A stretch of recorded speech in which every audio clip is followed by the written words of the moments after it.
I am about to do a breakout session, and as you can see, I need to freshen up my makeup. I don't get commission off of this, but I use the life out of these eye drops because I have really bad allergies. So I'm just gonna get ready and get a little more technical, deeper dive into some of the things that I did a high level overview on this morning. And then that is it for speaking for me. And so just during the break, I know it was I said introvert's paradise. Had to go back to mom life though, make sure the kids had lunch, everybody's okay. They all have games for the afternoon. I got through a keynote and a breakout session today. Flat moment of panic right before the breakout session. So lunch was 11:30 to 1. And I was like, well, my session's not till 2. I need to get the kids situated, get them lunch, all the things. So I was like, you know what? I think I'm just going to go till like 1:30 and just make sure everybody's good. I'm rested. I refresh myself, all of that.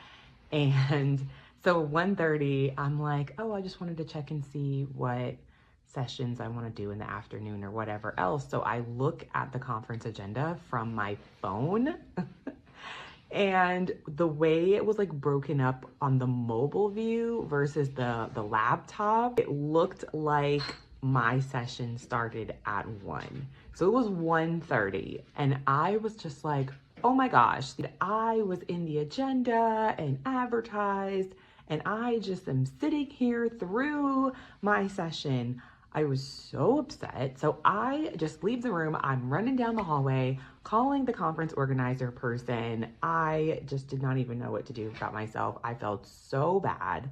I get there, look at it again, and it's just the way it was like broken up.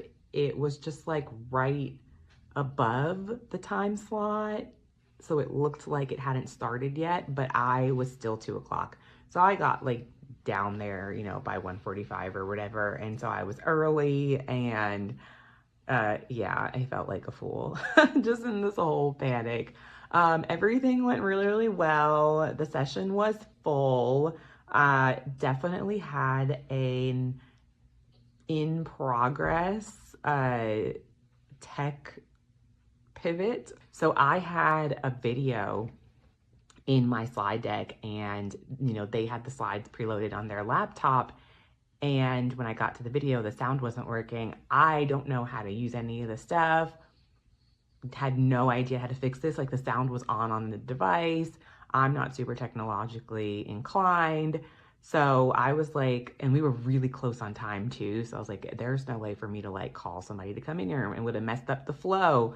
So I had a lapel mic here and I'm just like, you know what, this is gonna work and we're gonna keep going and I'm gonna show you this video.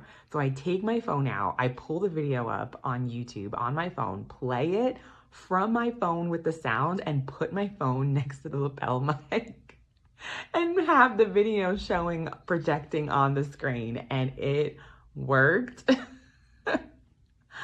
And yeah, that is what I do. I'm always like 3 backup plans deep to make sure that things go on. But everything was good. So the rest of the day now is for the kids. I have been up since 5 o'clock this morning. That's when my kids got up. So that's when mom life starts. So we have cleaned up the hotel room, which took forever as usual. We've had breakfast. So I'm just gonna get a little bit into like some of the logistics. I told you this was behind the scenes. So when I travel, I'm gonna tell you all, when I do anything as someone with lived experience, the range of support goes from straight volunteerism to fully supported. All I have to do is show up and smile and like everyone's got my back. I have a team behind me. And then there's just like a whole bunch of in between. So here, my flight was covered. My hotel room was covered. Otherwise, I had to pay for my kids' flights. I had to pay for childcare. I had to order a Walmart delivery to come to the hotel with snacks and games and things for them. I had to buy a car seat for travel. I mean, I didn't have to, but like I've mentioned this so many times, and I may have said this on a video already. I'm super big on car seat safety, so all of our car seats back home are installed by the fire department, and I really don't want to touch them. Previously, I had the Duna, so for the little one, which the car seat snapped into the base, and then you can also strap the car seat in with the seat belt. So I used to take that, and then it also attached to, it has a stroller in it, which was so convenient for flying, because if the little one doesn't want to sit in the car seat stroller thing, I can like put my bags in there and push it. But she maxed out of that last year. So I'm not moving her seat out of our car. It doesn't budge at all, nothing. The fire department has got that like locked in. So I had to buy a car seat. So all of this comes out of my pay for speaker fees, kids travel, childcare, food, any extra stuff I need, my outfit. I had props for my speaking, bringing pens, index cards, all the things come out. So here's where we talk about equitable compensation, because I have had, so I will tell you all, I have had people come to me and say, how is it fair for me to explain to my staff that someone with lived experience is getting paid more by the hour than their hour, and they're on salary? And I'm like, you mean people that have health insurance, that have all types of employee benefits, that have the stability of predictable ongoing income? Then you have someone who doesn't have all of that, or may not, depending on what their role is, because not everybody has a salary career and does lived experience stuff. So we're just gonna go with this. But when you talk about the pay, so if you really were to pay $20 and a pizza, and then it costs $25 an hour or $30 an hour for childcare, that means that that person paid to come tell you their story. And that's just for childcare. So transportation, I mean, my car is at the airport. My car is in long-term parking at the airport. All the Ubers that I've had to take to get around, food, any extra stuff. Yeah, like I should not have to pay to tell you my story, or to help you review your strategic plan, or help you change your documents to family-friendly language. I shouldn't pay to come to your events. I shouldn't break even to come to your events. So these are things that you need to think about. Are you being equitable? Because there are people that are on salary that show up and maybe have to pay for this and that here or there. Yeah, they might have gotten a new outfit or whatever, but is that really impacting their long-term stability? So just some things to think about. We are getting on the plane today. Just trying to think of anything I'm missing. All these things are so routine to me, so it's a little bit hard for me to break it down, because I really want people to see things that they might not have thought of at all. But to me, I don't think about it as abnormal because this is my life. So I'm just trying to think from other people's perspectives of like, what would you be like, oh my gosh, I didn't know that you had to do, I didn't think about that. This is how much trash from a family of 4 being here for 2 days. Ridiculous. I'm at the airport and I did not realize that airports close.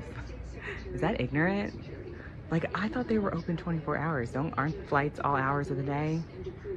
Oh, that's because we're at a really small airport. Like, they just opened the check-in desk.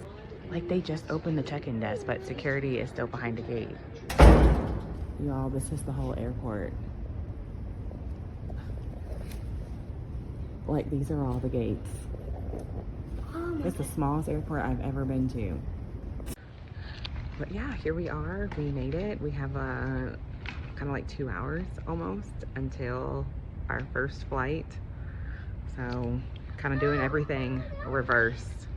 Y'all, kids stress me so out in airports because they just like drop their bag on the floor and start running. And I'm like, oh my gosh, you're gonna get us like frisked away. I haven't made any videos today. It's been rough. Oh my gosh.